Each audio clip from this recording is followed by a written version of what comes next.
The drive to Cape Myra took longer than expected. The winding coastal road hugged the cliffs, every curve revealing flashes of the restless sea below. By the time Elise and her two friends, Marcus and Dana, reached the rented beach house, the sun was already sinking behind the horizon, staining the waves a deep copper red. The house itself looked nothing like the photos online. Instead of a bright seaside retreat, it was a tall, weather-worn structure of gray wood, perched too close to the edge of the rocks.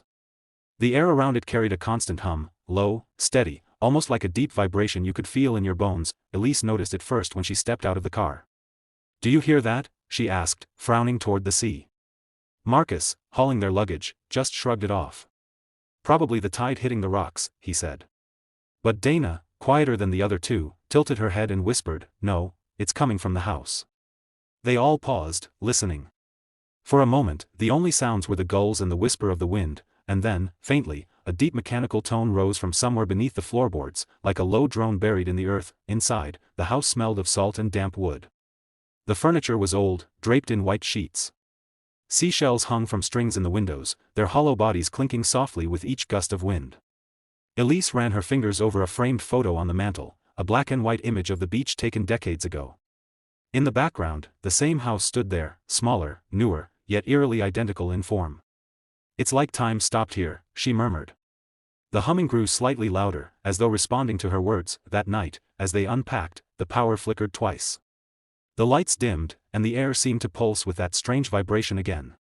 Marcus laughed nervously, blaming cheap wiring, but Dana was already staring down at the floor, her expression pale. "It's coming from below us," she said, her voice low. They followed the sound to the hallway near the kitchen, where a narrow door led down to a basement that hadn't been mentioned in the listing. The door was locked with a heavy rusted padlock. Elise touched it, and the hum intensified, as if the sound was aware of her. When they went to bed later, the wind howled outside, rattling the windows. The hum never stopped. Sometimes it deepened into a growl, other times it faded to a soft tremor. Around midnight, Elise woke to the faint sound of whispering, not words, just the rhythm of breath through hollow spaces. She sat up, heart pounding, and saw that Dana's bed was empty. Through the window, she spotted her friend standing barefoot in the wet sand outside, facing the sea, her nightdress whipping in the wind. Elise ran for the door, shouting her name, but when she reached the porch, Dana was gone. Only her footprints remained, leading straight into the black water. Elise's scream was swallowed by the roar of the surf. She sprinted down the beach, her feet sinking into the wet sand, calling Dana's name again and again, but the ocean only hissed back at her. The footprints ended right where the waves met the shore. No signs of struggle, no clothing, no sound of splashing. Just the black water rolling in and out, rhythmically, as if breathing. Behind her, the house loomed like a dark monolith against the fog-drenched horizon, its faint hum rising above the sound of the sea. Marcus came stumbling out onto the porch, flashlight in hand, his face pale and terrified. "Where's Dana?" he shouted, scanning the beach. Elise could barely speak. She walked into the water. They searched until dawn. The tide pulled out, leaving wet trails of seaweed and broken shells. The hum persisted, constant and low, vibrating through the soles of their feet. At one point, Marcus swore he heard knocking, 3 sharp taps, coming from below the sand, near the base of the house. Elise dismissed it as exhaustion, but her voice trembled. When they finally went back inside, the air felt heavier, thicker, almost metallic in taste. The seashells hanging by the window had stopped clinking, as if the wind had died altogether. Then, as Elise shut the door, she noticed something impossible. The padlock on the basement door was open. Marcus insisted they should call the police. The phone had no signal, neither did their cell phones. Elise checked the router, it was connected to nothing. "We'll drive into town," she said, grabbing her coat, but when Marcus turned the car key, the engine sputtered once and died. The hum grew louder. For a few seconds, everything seemed to vibrate, the windows, the floor, even the air itself. "That's not the ocean," Marcus muttered. Elise stared at the basement door, now slightly ajar. A damp, cold draft crept through the crack. They stood there in silence before Marcus took the flashlight and pushed the door open. The stairs leading down were slick with moisture, glistening faintly under the beam. The air smelled of brine and iron. Each step they descended made the humming deeper, heavier, like something enormous was stirring beneath them. At the bottom, the flashlight revealed concrete walls covered in seaweed, as though the ocean had seeped through the foundation. In the center of the floor was a small, circular hatch made of corroded metal. It throbbed faintly, not with light, but with sound. Elise knelt beside it. "It's breathing," she whispered. The hum now pulsed like a heartbeat. When she placed her hand on the hatch, she felt something move beneath it, slow, deliberate, as if aware of her touch. She jerked back, stumbling into Marcus, who nearly dropped the light. Then they heard it, a faint, muffled knock from inside the hatch. 3 times. The same rhythm Marcus had heard outside. They both froze. Slowly, the hatch began to shift. Metal groaned, and water seeped up through its edges, smelling of rot and salt. Elise screamed for Marcus to run, but before they could reach the stairs, something whispered from the darkness below, a voice they both recognized. "Elise, help me." It was Dana. The voice that rose from the hatch was unmistakable. Dana's voice. Elise froze in disbelief, every instinct torn between terror and hope. "Dana," she cried, kneeling beside the hatch, pressing her ear against the cold, wet metal. "Please, please tell me that's you." For a long moment, only the deep, rhythmic hum responded. Then, softly, a voice drifted up again, faint, watery, distorted, but undeniably hers. "It's so cold down here, open it, Elise." The sound made Elise's stomach twist. It wasn't quite right. The tone was off, the cadence hollow, as if someone were mimicking Dana from beneath an ocean of static. Marcus pulled her back roughly. "No. That's not her." His flashlight trembled in his hand, the beam flickering as though something invisible was interfering with it. "Dana's gone, Elise. That's something else." But Elise shook her head wildly. "You don't understand, she was out there last night." Maybe she fell into some kind of tunnel or, a sudden clang interrupted her. The hatch shook violently. Something struck it from the other side, hard enough to make the metal buckle. Marcus dropped the flashlight, and for an instant, the beam rolled over the far wall, revealing smeared handprints, small, wet, and streaked with sand. They hadn't been there before. The humming grew louder, now layered with a wet gurgle, as if the ocean itself was trying to speak. The air thickened with moisture. Elise could see her breath fog in the basement's cold air. "We're leaving," Marcus said, grabbing her arm. But when they turned for the stairs, they stopped dead. Standing halfway down was a silhouette, barefoot, dripping, her hair hanging in dark, wet strands over her face.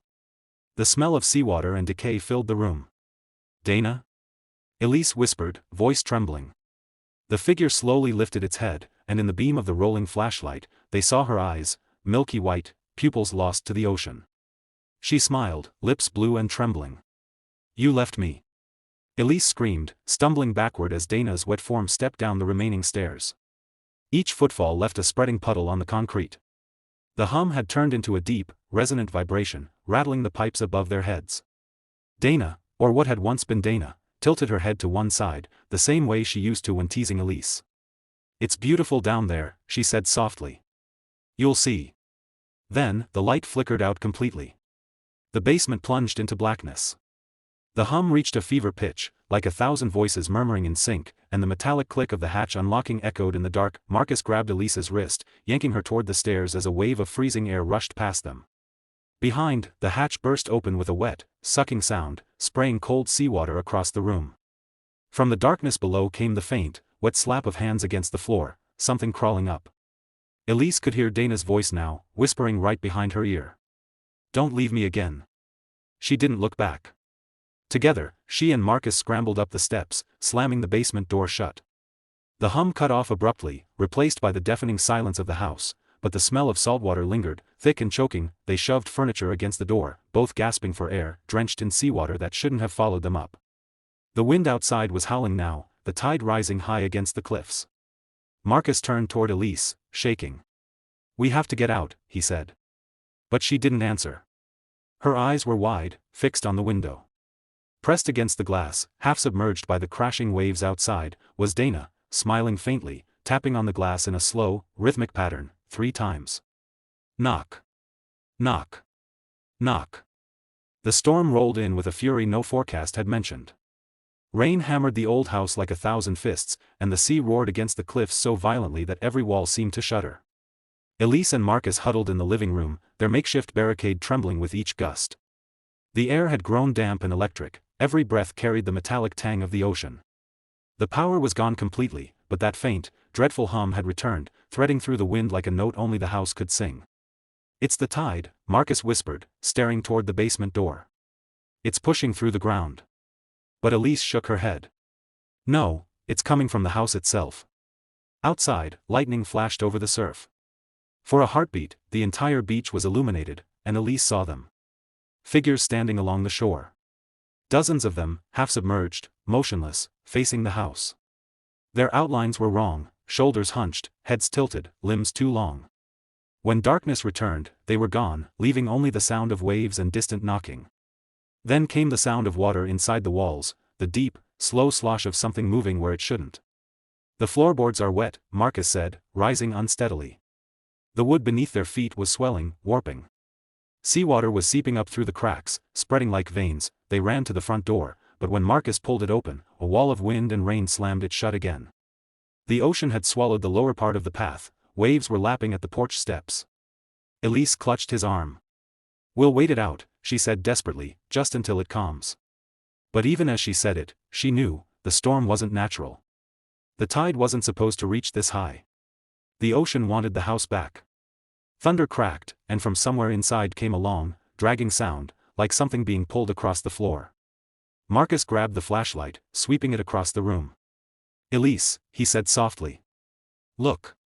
The light revealed a trail of wet footprints leading from the basement door, small, bare feet, glistening in the dim light. The footprints stopped at the edge of the living room rug, and then continued up the wall. Elise felt the world tilt.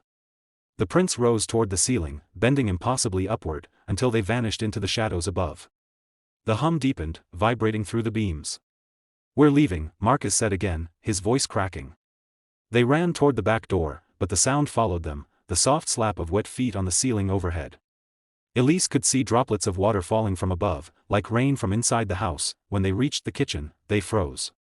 The back door stood wide open, and beyond it, instead of the sand dunes and the cliffside, there was only water. The ocean had swallowed the backyard entirely, shimmering black beneath the lightning.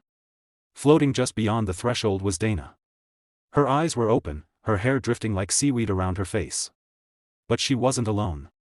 Behind her, dozens of pale figures floated, silent, still, their faces twisted in anguish, mouths opening and closing soundlessly in the storm. "We can't leave," Elise whispered. "It's already here." The sea surged forward, spilling through the doorway, flooding the kitchen tiles. Marcus slammed the door shut, pressing his weight against it as water pounded from the other side. "Help me," he shouted. Elise grabbed a nearby chair, wedging it under the handle, but the pressure was too much, the wood began to crack. Then the house itself groaned, timbers bending under the weight of the tide. The sound of the hum was deafening now, no longer low and steady, but alive, an angry, resonant moan that filled every wall. "What is this place?" Elise screamed. Marcus turned toward her, face pale, drenched, eyes wide with realization. "It's not a house," he said hoarsely. "It's a door." By midnight, the ocean had swallowed the first floor. Elise and Marcus huddled on the staircase, the water licking at their boots, the furniture floating in eerie silence. Every creak of the house sounded like a groan from something alive. The hum had deepened into a bone-shaking resonance that came not from the walls, but from below them. Lightning illuminated the rising water. It wasn't clear anymore, but dark and heavy, filled with what looked like silt and fragments of coral. "We have to go up," Marcus said, his voice tight. Elise followed him, clutching the flashlight, its beam jittering across warped wallpaper and dripping ceilings. When they reached the upper hallway, Elise realized the humming was louder here, as if they were standing closer to its heart. The walls were wet, pulsating slightly with every wave. "Marcus," she whispered, "the house, it's sinking." He glanced out the window, and his stomach dropped. The beach was gone. There was no horizon, no land, only endless black water in every direction. The house floated, its base creaking as if tethered by something unseen. And then Elise noticed something new, faint lights glowing deep below the surface, moving slowly beneath them, in smooth, circular patterns. "Do you see that?" she whispered. Marcus nodded, eyes wide. "They're not fish." The lights grew brighter, forming what looked like a perfect ring beneath the house. In that moment, Elise understood, this wasn't the storm. The sea wasn't rising, the house was being pulled down. A sudden shudder ran through the floorboards, and the water on the first floor exploded upward, bursting through the cracks. The entire structure tilted violently. Marcus grabbed Elise's arm as she screamed, clinging to the banister. Below, the open basement hatch belched a torrent of seawater, gurgling like a throat. From that darkness, the faint outline of faces began to appear, dozens of them, rising slowly toward the surface, mouths open in silent cries. Elisa's flashlight flickered. In one flash, she saw Dana's face again, right beneath the water, eyes glassy and unblinking. In the next, it was gone. "She's trying to pull us down," Marcus said, his voice breaking. But Elise shook her head in tears. "No, she's trying to warn us." She turned toward the hallway, where the humming was strongest, and noticed an old, framed photo half hanging on the wall, the same one she'd seen on their first night. It showed the beach decades ago, the house bright and new. But this time, she noticed something she hadn't before. In the corner of the photo, barely visible, was the faint reflection of the same glowing ring now beneath them, and a note scrawled in faded ink along the frame's edge. "Do not open what the sea seals." A violent crash shook the structure. The windows shattered inward, flooding the hallway. The house lurched, pitching forward as waves poured in. The hum had become a scream, mechanical, primal, endless. Marcus tried to pull Elise toward the attic, but something seized his leg under the water. He shouted, kicking wildly. Elise caught a glimpse of a pale, waterlogged hand gripping his ankle, the same hand that had once held hers on the beach. "Marcus," she cried, grabbing him, but his scream was cut off as he was dragged under.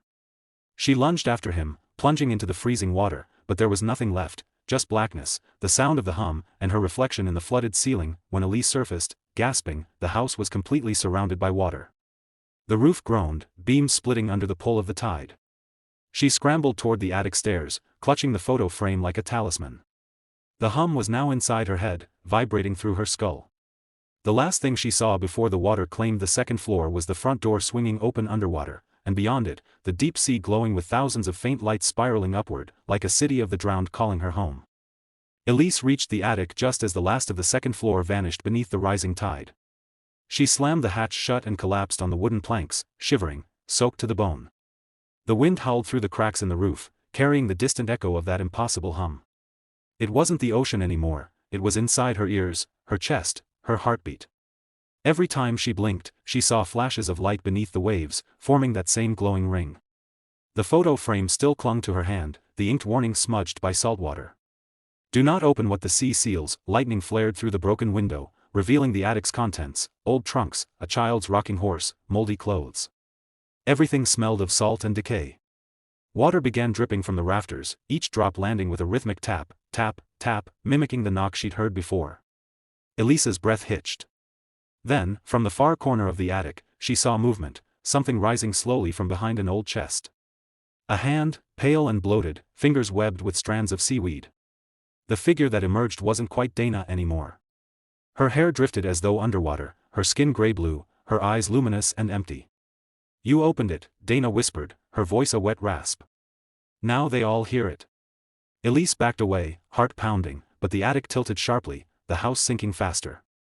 Dana's feet didn't touch the ground, she floated slightly, as if suspended in an unseen current. "They built this place to keep it shut," she murmured. "To keep what's underneath from rising. Every time someone opens the hatch, it feeds." Lightning struck again, and for an instant, the roof vanished. Elise could see straight through into the storm, where shapes swirled in the black water below. Not just Dana. Hundreds of them. The drowned. Their faces turned upward, eyes open, mouths moving in unison, whispering her name through the sound of the rain. The attic windows burst inward, water surging through in a violent torrent. Elise screamed as the icy flood swept her across the floor, smashing her into the wall. The hum roared, no longer a sound but a living presence, shaking the beams apart. She looked up through the collapsing ceiling, and saw the ocean pressing down from above, as if the sky itself had turned into water. The drowned ones were rising through it, reaching for the house, for her. Dana hovered close now, her voice both pitying and distant. "You can't run from it. The tide remembers every soul it takes." She reached out her hand. "Come home." Elisa's strength was fading. The attic filled with water, the last pocket of air shrinking near the roof. She clutched the photo frame one last time, whispering to herself. "If it's a door, I can close it."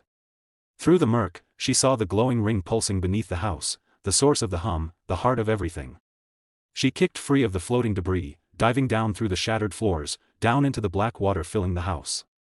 The deeper she swam, the louder the hum became, until it was all that existed. She reached the basement hatch, still open, spilling light, and pulled it shut with everything she had left. The sound stopped. The light went out, above her, the sea went still. For a moment, there was nothing, no storm, no thunder, no hum. Just silence. Then the house, empty and broken, sank completely beneath the water, vanishing into the depths like it had never been there. The waves smoothed out, and the night returned to calm. Weeks later, when the storm finally cleared, rescuers found no sign of the house or its occupants, only a single photo frame washed ashore, the words barely visible beneath cracked glass, "Do not open what the sea seals." The storm had ended weeks ago, but the coastline of Cape Myra was still littered with debris, splintered wood, broken shells, and strange fragments of glass that shimmered faintly even without sunlight. Locals said the sea had taken a house that night, though no one could agree on where it stood. The tides around Myra Point had always been unpredictable, the cliffs unstable. But fishermen swore that on windless nights, when the water was still, you could hear something deep beneath the waves, a low hum, steady and patient, like the heartbeat of the ocean. When the Lennox family arrived that summer, they knew nothing of the stories. The real estate agent told them the small beach cottage had recently been rebuilt, on old foundations, a perfect seaside retreat. It was smaller than expected, but bright and clean, the scent of new wood masking the faint odor of salt. They loved it instantly. Only the youngest daughter, Emily, seemed uneasy. The moment they stepped inside, she covered her ears. "It's too loud," she said. Her mother smiled. "Sweetheart, it's just the wind." But Emily shook her head. "No. It's humming." That night, while the family unpacked, the tide came in unusually high. Waves lapped at the base of the cliff below their deck, higher than they should have reached. Emily stood by her bedroom window, staring out at the moonlit surf. The water glowed faintly, not white like foam, but blue, soft and pulsing. She thought she saw something moving out there, shapes, slow and deliberate, rising and sinking just beneath the surface. Then she noticed the seashell mobile hanging in her window, swaying though the air was still. Its hollow shells clinked softly, matching the rhythm of that deep, distant hum. Downstairs, her parents laughed, drinking wine, the sound of a record player filling the warm, bright space. But the hum grew louder for Emily, almost inside her skull now, until she pressed her pillow over her head to block it out. Somewhere below her, in the floorboards, something knocked. 3 times. Knock. Knock. Knock. Emily froze. Slowly, she climbed out of bed, her bare feet quiet on the wooden floor, and followed the sound toward the hallway. The air felt heavy, damp. At the end of the hall, behind a narrow white door, she found a small staircase leading down, one her parents hadn't mentioned. A basement. The knob was cold beneath her hand. When she opened the door, a draft of wet, salty air brushed her face. The hum grew stronger, rising through the dark. Emily hesitated, her heart racing. Then, faintly, she heard a woman's voice. Soft. Gentle. Almost like a lullaby. "It's all right," the voice whispered from below. "You can come down now." Emily took one cautious step onto the stairs, the sound vibrating through the wood beneath her feet. Somewhere deep below, something metallic creaked open, and the air filled with the scent of the sea. She looked over her shoulder once. The house behind her was quiet, still. Then she stepped down into the dark. By morning, the Lennox family's car sat untouched in the driveway. The house was silent, windows open to the rising breeze. The only thing found inside was a trail of wet footprints leading from the basement to the shore, small, bare, and glistening faintly under the dawn light. The tide came in soon after, washing everything away. But that night, the fishermen of Cape Myra said they heard it again, the hum, deep and patient, echoing from far beneath the sea.